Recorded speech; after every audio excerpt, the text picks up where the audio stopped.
mga kababayan, ng mga nanay na masisipag na mababait dahil sa mga anak. Sabi nga nila, ang nanay, ilaw na tahanan. Happy Mother's Day po lahat ng nanay na at lula at mga nanay na mga single dyan na sobrang pag-aalaga sa mga anak. Happy Mother's Day po. Ngayon po nandito naman po sa Simpleng Buhay USA. Nandito ako sa bahay ngayon. Gagawa po ako ng biko. Biko na masarap. Para po ang aking pamilya nagkakadikit-dikit, hindi po magkakahiwalay-walay. Kaya ito ang teknik ko pag mahal na araw, tsaka Mother's Day o pista, birthday, malagkit talaga ang aking ginagamit na panghimagas, pang merienda ng aking mga pamilya, pang umay. Yan. Sinain ko na siya. Yan, mga kababayan. Asukal, kasi yung gata, hinalo ko na sa pagsaing. Yung asukal ko na lang yung pangtunaw. Yan. Ganyan po ang pag-style ko. Para po, malambot siya. Pag ninunguya-nguya, malambot po yan. Tapos, titigas po yan pag ano mo yan, natapos na po yan. Ganyan po yan, mga kababayan. Ayan. Ano po yan, yung, di ba, pag mo dito, sinain ko. Di ba, matigas ang kanin. Pag nalagyan mo na yan ng asukal sa kunting apoy lang, yan, magiging biko na siya. Ayan, mga kababayan. Mamaya po matatapos po ito, mga kababayan, no? Ay, nalaglag po. Mamaya po, ganyan lang po ang style ko, ha? Pagbibiko, isasalang sa gata, papalambutin muna natin sa tubig, tapos ang tubig, itatapon natin, tapos pagsalang, yun na po ang gata. Ganito po yung gatang ginamit ko, mga kababayan. Isang ganito lang.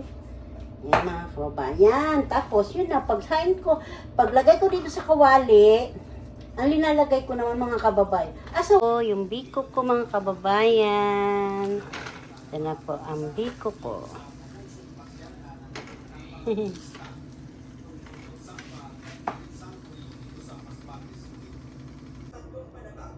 Yan naman, kababayan, ng biko ko. Diba? Yummy na po yan. Init pa po yan. Mainit. Wala kasi ako dahon kayo. Ito na pwede naman yan eh. Sarap po yan, panghimagas. Po, ayan na. Dito ko siya ilalagay. Ito ang aming pagkain ng hapunan, dinner.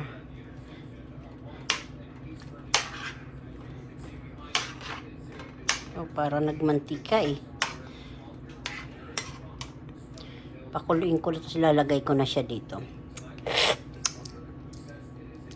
Sarap. Yan, kababayan, linagay ko na dyan. Sa mangkok, malaking mangkok po namin, mga kababayan. Sinasabay ko kaya yung parang luto na sibuyas.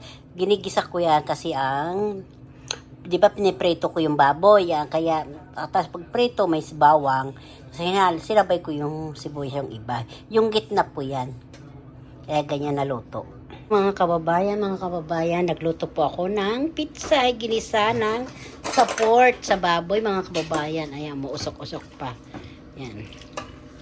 Kamatis, pitsay na hiniwa-hiwa ko na hindi ko masyado siya pinino. Yan. Ginisa ko muna yan yung baboy. Tapos yun inuna ko muna yung tangkay ng pitsay. Tapos yung inop ko na, yung pinatay ko na yung apoy. Sinunod ko na yung pitsay na dahon. Tapos mga kababayan, nagpreto. Yum. Nagpreto ng bisugo. Tsaka chicken. Yan, kinakain na dyan rin na yung anak ko, yung ibang chicken. Sandok na po, mga kababayan. Sige na po, kakain po kami hapunan na, dinner na po. Ayun, kanin namin, mga kababayan. Ayan na. Yan, umuusok-usok na, kumain na kasi yung anak ko eh. Gawa sila ng swimming pool. And si Baby Mayumi sa Tito Jan rin niya. Baby Mayumi!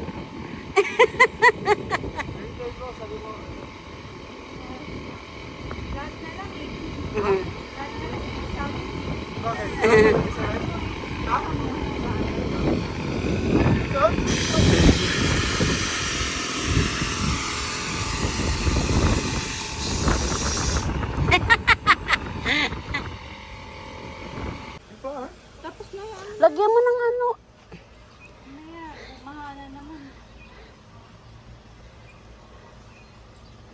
Good morning. Here. Hi. I've actually been wanting to run into you. Oh, yeah. So, I've had two people come out here to look at this tree.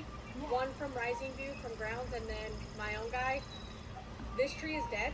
Oh my gosh. Ayan, sumali na yung damulag na tito.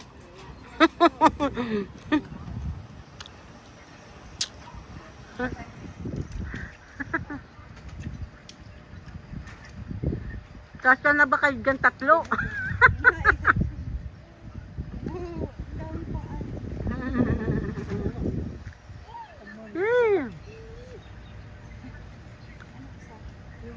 Naomi!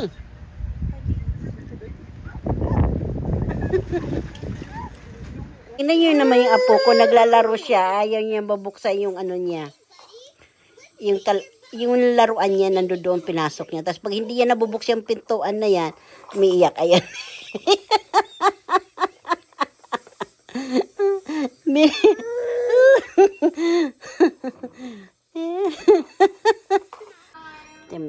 Obas at saka biko, may nabawasan na yung biko, obas. Maganda ang kulay ng ubas. Oh. Tamis.